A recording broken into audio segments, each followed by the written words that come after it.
কেকার স্বাদ কাহনে সকলকে স্বাগতম।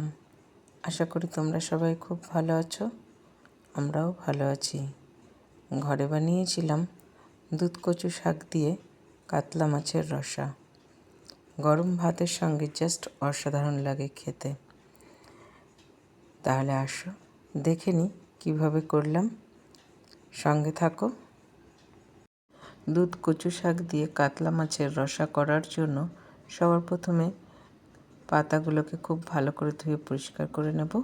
আর এদিকে কাতলা মাছে খুব ভালো করে নুন হলুদ মাখিয়ে এটাকে 10 মিনিটের জন্য রেস্টে রেখে দেব।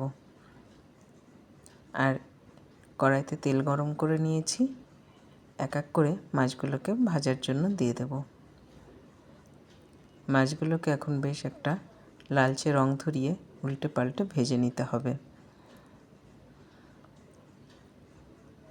দেখো এক পিঠ কিন্তু খুব ভালো করে আমি ভেজে নিয়েছি, মাছ কিন্তু খুব সুন্দর করে ভাজা হয়েছে। আমি মাছটাকে উল্টিয়ে পাল্টে ভেজে নিয়েছি। এখন মাছগুলোকে তুলে নেব। বাকি মাছগুলোকেও এই তেলেই ভেজে নিতে হবে।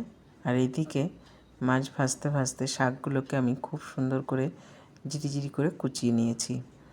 এখন একটু নুন আর একটু লেবুর রস দিয়ে এটাকে খুব ভালো করে সেদ্ধ করে নেব। খুব অল্প সময়ে এটাকে একটু ভাপিয়ে নিলেই হবে। এটাকে জল ঝরিয়ে আমি ঠান্ডা করার জন্য রেখে দিয়েছি। আর মাছ ভাজা তেলের মধ্যে ফোড়নে দিয়েছি শুকনো লঙ্কা, গরম মশলায় দিয়েছি দারচিনি লবঙ্গ এলাচ আর জিরে ফোড়ন।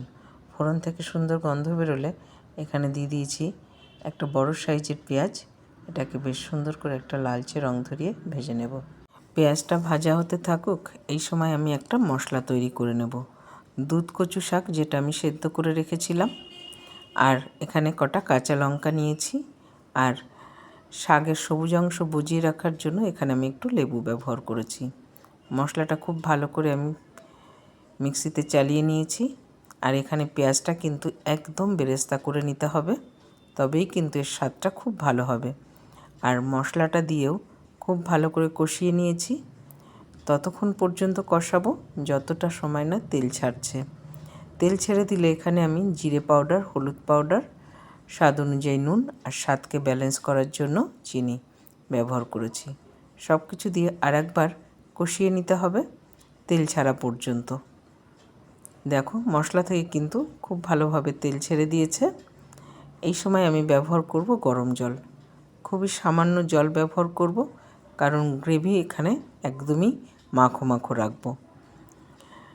এর মধ্যে দিয়ে দিয়েছি মাছ, আর দিয়ে দিলাম একটা বড় সাইজের টমেটোকে ছাড়িয়ে। বীজ কিন্তু একদমই ব্যবহার করি না আমি রান্নায়, বীজ ফেলে দিয়ে টমেটো ব্যবহার করেছি। কিছুক্ষণ রান্না করে নেব একদম মাখো মাখো হওয়া পর্যন্ত। আর একটু ঢাকা দিয়ে দিলাম, তাহলে টমেটোটাও খুব ভালোভাবে সফট হয়ে যাবে আর টেস্টটাও কিন্তু অনেক গুণ বেড়ে যাবে। ঘরে কখনো এইভাবে দুধ কচু শাক দিয়ে কাতলা মাছের রসা করে খেয়ে দেখবে, গরম ভাতের সঙ্গে কিন্তু অসাধারণ লাগে খেতে। কচু শাক দিয়ে কাতলা মাছের রসা কিন্তু সার্ভ করার জন্য একদম ডান। গরম ভাতের সঙ্গে খেতে লাগে অসাধারণ। ঘরে অবশ্যই ট্রাই করো। আর আজকের রেসিপি তোমাদের কেমন লাগলো কমেন্টে জানাতে কিন্তু একদম ভুলো না। ভালো লেগে থাকলে চ্যানেলটা ফলো করে দিও। আর ইউটিউব থেকে দেখে থাকলে বন্ধুরা প্লিজ সাবস্ক্রাইব করে দিও।